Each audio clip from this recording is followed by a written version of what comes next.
మళ్ళీ తర్వాత మాయిలోడి cinema complete అయిపోయిందండి. అదే తర్వాత ఎమ్మెల్యేల సినిమా కంప్లీట్ అయిపోయింది.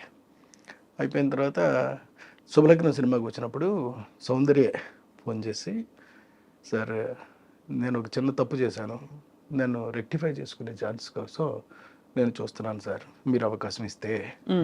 అదేంటమ్మా అంత మాట అన్నావు నువ్వు, అదేంటి నీ సొంత అన్నయ్య లాంటి వాడు నేను, చెప్పమ్మా నీకు ఏం కావాలో చెప్పు అంటే, లేదండి మీ సినిమాలో నేను కనీసం నిలబడినా సరే సరిపోద్ది, సౌందర్యం ఉంది అనేటటువంటి చిన్న పదం వినిపిస్తే చాలు నాకు అలా. సరేనమ్మా నేను ఏదోటి చేస్తానులే అని చెప్పి అప్పుడు ఈ సాంగ్ చేశానండి బాబు మోహన్ పక్కనే. మరి బాబు మోహన్ పక్కన చేస్తావా అని కూడా అడిగానండి. ఎస్ 100% చేస్తాను, ఎవరైనా నాకు అనవసరం అండి, మీ సినిమా అయితే చాలు నేను చేస్తాను అంతే అందంతే చేసింది. ఎలా వచ్చి ఉంటుంది ఆవిడకి రియలైజేషన్? అంటే ముందు వద్దనుకున్నప్పుడు అప్పుడు ఏంటంటే, అప్పుడు తన మెదడులోనో మనసులోనో మొత్తం మీద ఈ బయట నుంచినటువంటి చెప్పిన మాటలన్నీ కూడా బాగా ఎక్కాయి. అంటే పెద్ద పెద్ద పెద్ద పెద్ద హీరోలు ఉంటేనే కానీ చేస్తే చిన్న హీరో మరీ జాలీ లాంటి చిన్న హీరో మీద చేయటం ఏంటి అలాగని కోట కూడా మానేశాడండి.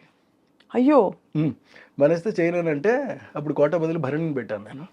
అందుకనే మీకు అప్పటి నుంచి కూడా నాకున్న అనుభవంతో అండి నేను చెప్తున్న మాట ఏంటంటే, క్యారెక్టర్ కన్నా చిన్న హీరోని పెట్టుకుంటే, చిన్న ఆర్టిస్ట్ని పెట్టుకుంటే ఎప్పుడు మీకు నో చెప్పే ప్రసక్తి ఉండదండి. మనం ఏమైతే అనుకుంటున్నామో అది ఎగ్జాక్ట్గా తీసుకురాగలుగుతాము.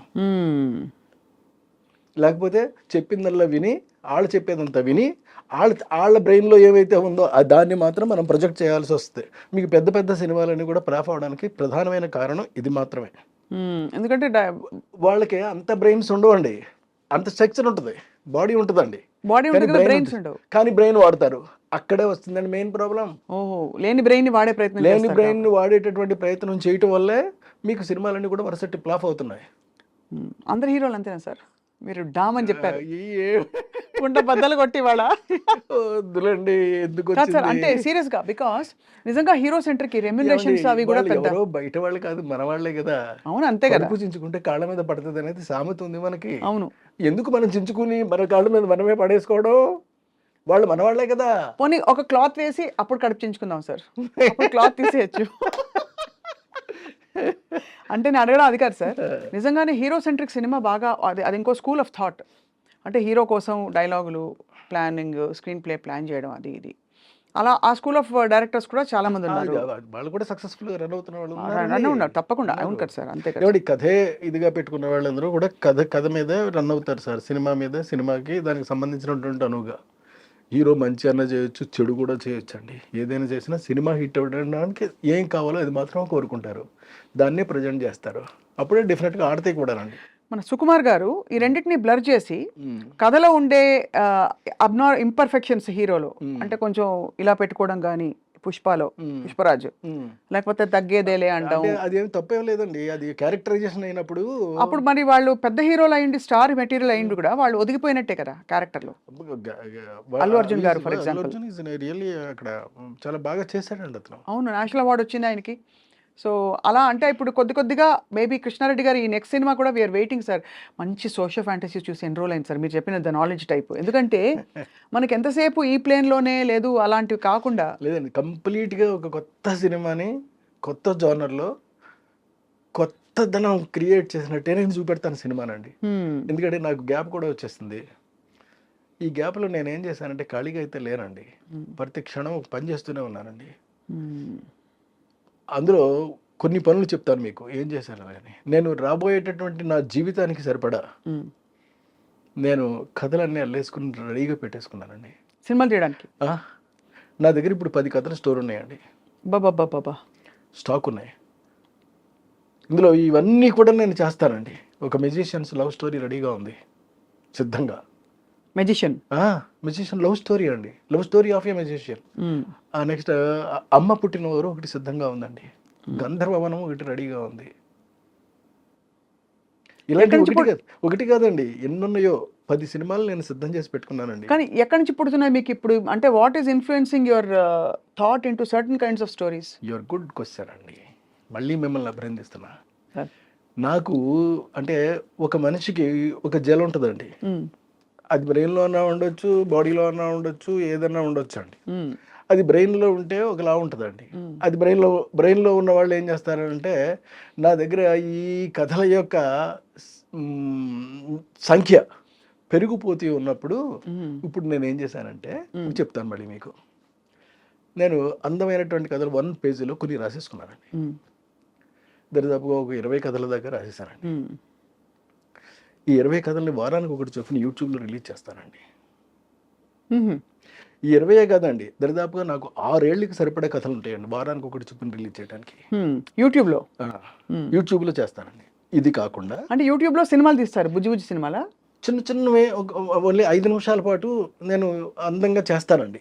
నా డిక్షన్లోనే ఉంటుందండి. ఎవరి కోసం ఎవరి కోసం ఆడియన్స్ కోసమా సార్? అంటే ఎందుకు అడిగానంటే audience are crazy to see such kind of things, new things, something new you want to tell without putting in the effort of a full film. 5 నిమిషాలు చేస్తారు. 5 నిమిషాల్లో ఒక కథ చెప్పేస్తారండి. ఇలాంటి కథలు నా దగ్గర చాలా ఉండిపోయినాయి. అవన్నీ కూడా చేసుకుంటూ వెళ్ళిపోతారండి. అవి చేస్తే నాకు వారానికి ఒకటి చెప్పి రిలీజ్ చేస్తే 6 ఏళ్ళు సమయం పడద్దండి నాకు. బాబోయ్, అన్ని కథలా సార్? అంటే 52 into 6 52 వారాలు ఇంటూ 6 52 వారాలు ఇంటూ 6 300 కథల పైన నా దగ్గర సిద్ధంగా ఉన్నాయి. నేను ఇప్పుడు 20 రాశానండి. రాయడమే ఇంకా రాసుకుంటూ పోతానండి ఇక్కడి నుంచి. ఇది కాకుండా మళ్ళీ ఇంకొక పని చేస్తానండి. అదేమిటి అని అంటే ఇప్పుడు ఆడియన్స్కి చాలా మందికి మ్యూజిక్ అంటే చాలా ఇష్టం నాది. సో నేను మ్యూజిక్ చేయకుండా ఉండడం అనేటటువంటిది నేను నేరంగా ఫీల్ అయ్యానండి. తప్పు చేస్తున్నానేమో అని నాకు ఫీలింగ్ వచ్చింది. సరే, అందుకని మరి ఆడియన్స్ ముందుకి ఎలా తీసుకెళ్ళాం?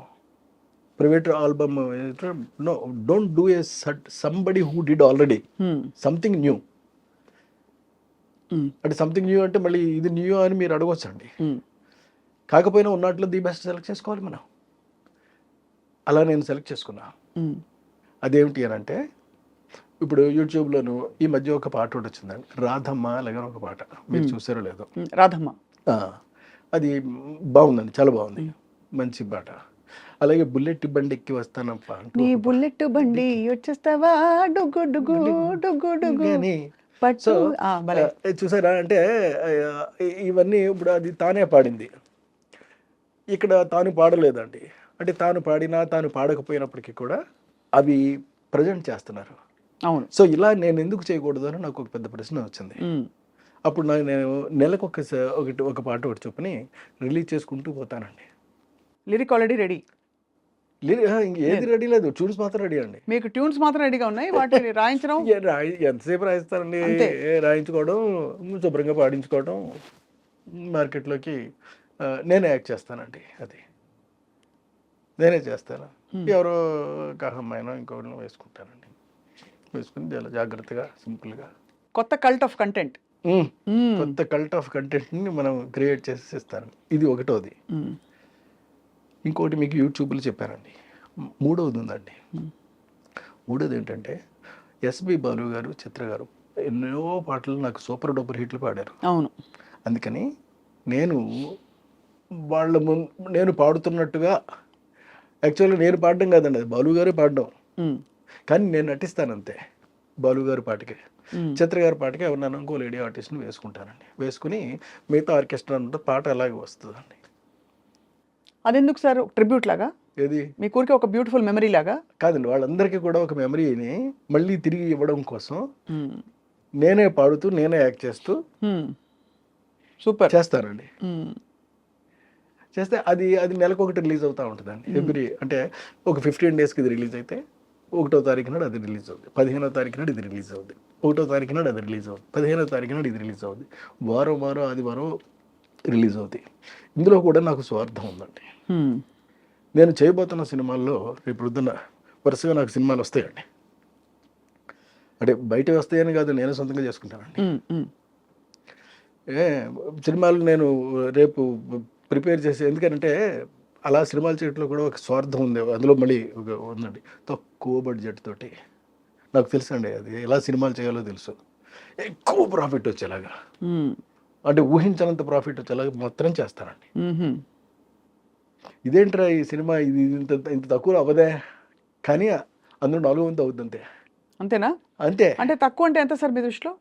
ఇప్పుడు ఎందుకంటే అన్ని కోట్లలో ఉంది లెక్క. ఎక్కడ అంటే ఇప్పుడు అంకి చెవి ఇప్పుడు నేను వదిలేను అనుకోండి, హ్మ్.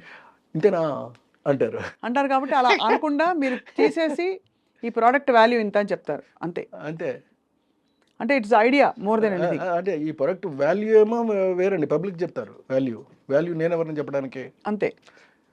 కానీ దాని వాల్యుయేషన్ మాత్రం నేను వేస్తానండి. ఇది ఇది ఇంత కాస్ట్ అయిందని మాత్రం నేను వేస్తాను అంతే. హ్మ్. ఆ కాస్ట్ నేను తెలియజేస్తానండి. హ్మ్. మధ్యలో ట్యాక్స్ కట్టేస్తా.